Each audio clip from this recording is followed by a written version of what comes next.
سیدنا معاویہ کو پیغام دیا انہوں نے کہ تمہارے ساتھی علی نے تمہارا رتبہ نہیں پہچانا، چونکہ حضرت معاویہ اس سرحد پر تھے جہاں رومی حکومت تھی. یہ سب سے زیادہ مشکل جو سرحد تھی وہ شام کی تھی،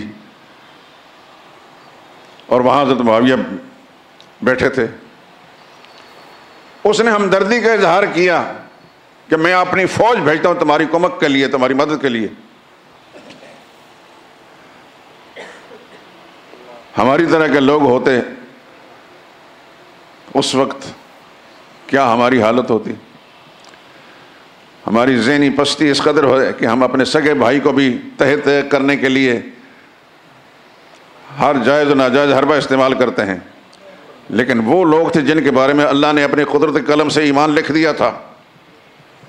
سیدنا معاویہ کو جب یہ پتہ چلا کہ میرے اور علی کے ہم دو بھائیوں کا آپس میں اختلاف ہے، اس دشمن کو ہم سے کیوں امید پیدا ہو چکی،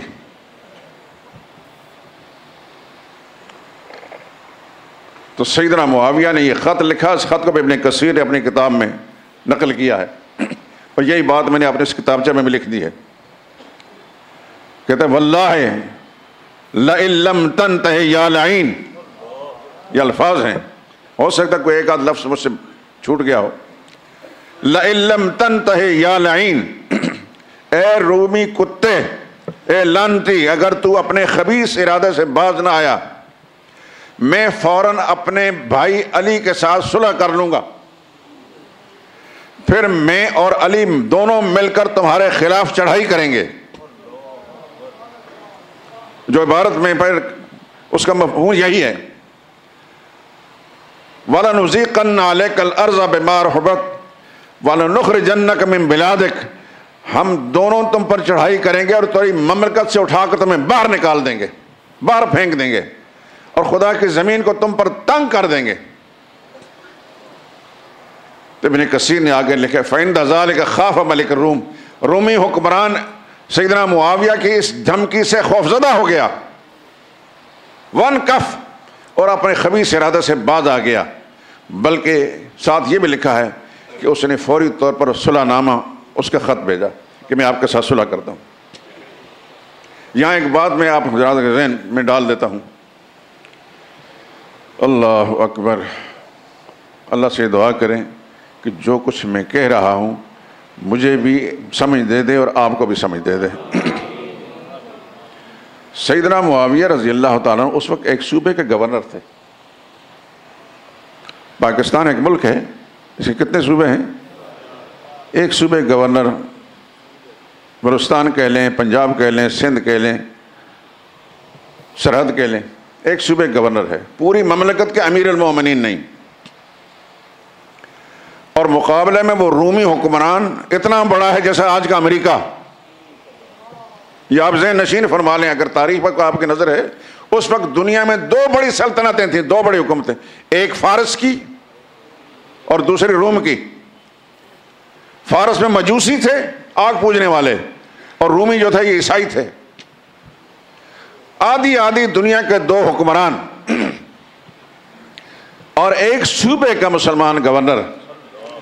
وہ غیرت ایمانی کا ایسا پتلا ہے کہ وہ اتنی بڑی مملکت کے حکمران کو اس انداز سے مخاطب کرتا ہے، لَئِن لَّمْ تَنْتَهِ يَا لَعِينُ.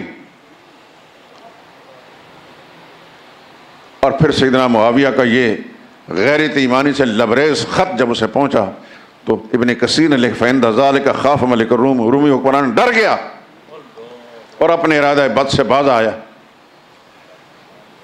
آپ یہ بتائیں، اتنی بڑی مملکت کا حکمران جس کی فوج بھی کئی لاکھ پر مشتمل تھی،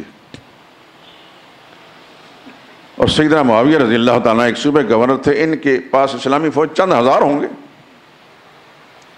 نہ اتنا بڑا صوبہ تھا، نہ اتنی بڑی دولت تھی، نہ اتنی بڑی فوج تھی، اور وہ اتنا بڑا ملک، لیکن اس کو دھمکایا جا رہا ہے اور یہ کہا جا رہا ہے تجھے تیرے ملک سے اٹھا کر باہر پھینک دیں گے، خدا کی زمین کو تم پر تنگ کر دیں گے. یہ وہ شخص کر سکتا ہے جس کے رگ رگ کے اندر ایمان ہو.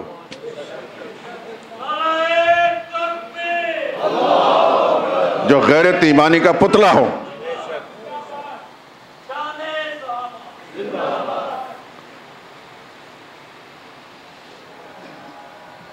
اور بالآخر سیدنا علی اور سیدنا معاویہ کے درمیان مصالحت بھی ہو گئی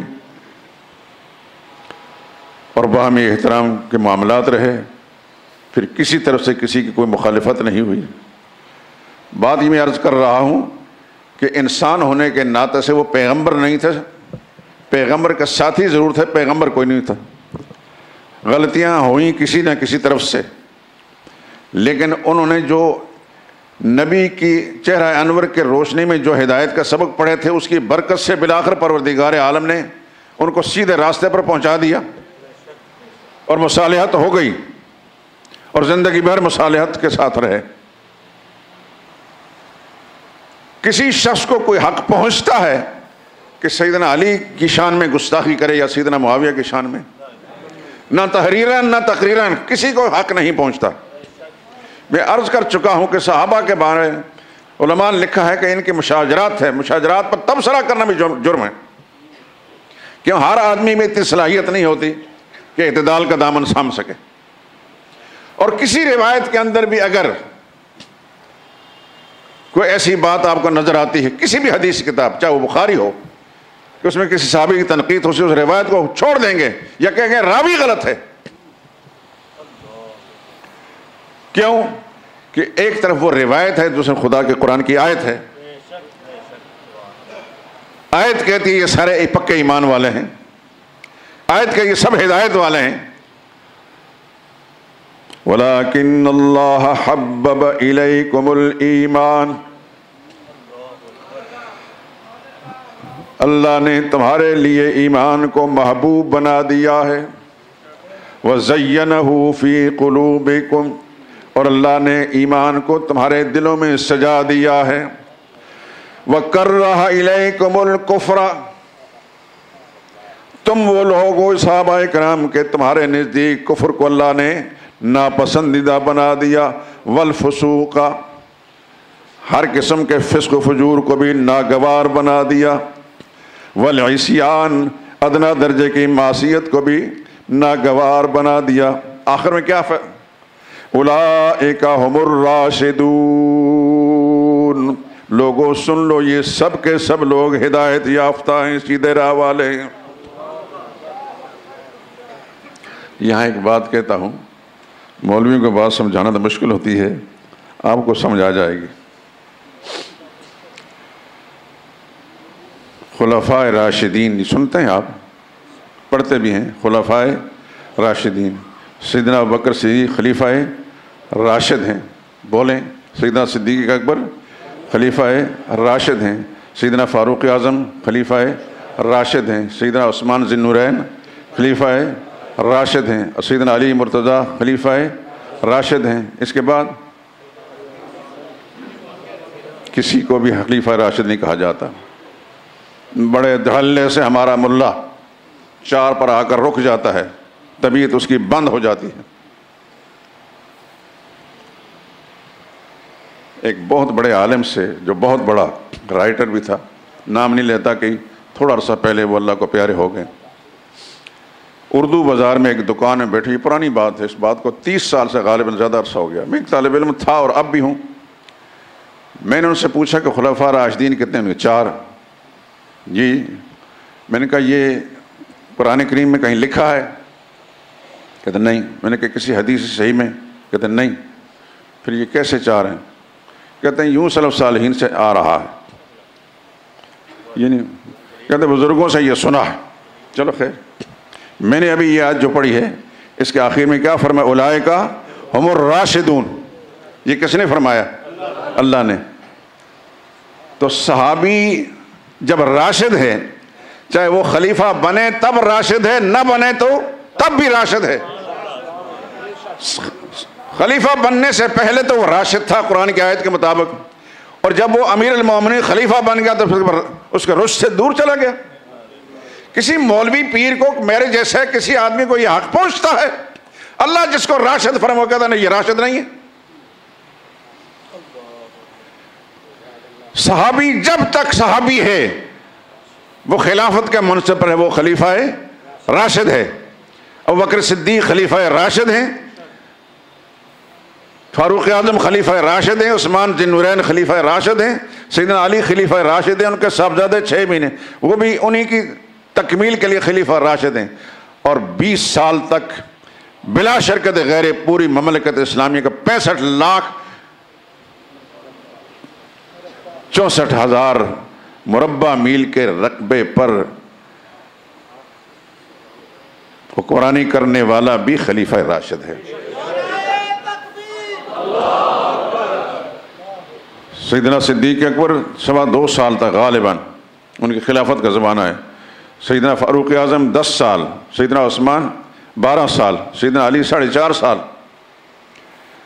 سیدنا حسن کو ملا لیں تو 5 سال یا کچھ مہینے بنتے ہیں، اور سیدنا معاویہ پورے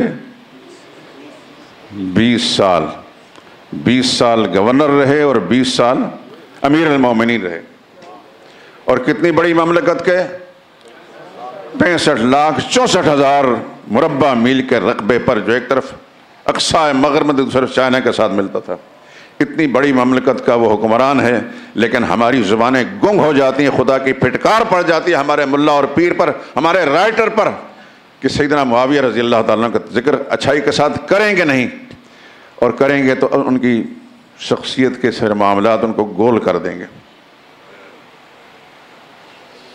اتنا بغض ہے، یہ لعنت کا توق گلے میں ڈال کر قبر میں جائیں گے، اور اس کے بعد محشر کے میدان میں دعا کریں خدا صحابہ کے سچی محبت ہمیں نصیب فرمائے، لا للتعین بلا امتیاز، سب چھوٹے بڑے صحابہ سب کے خدا ہمیں محبت نصیب فرمائے۔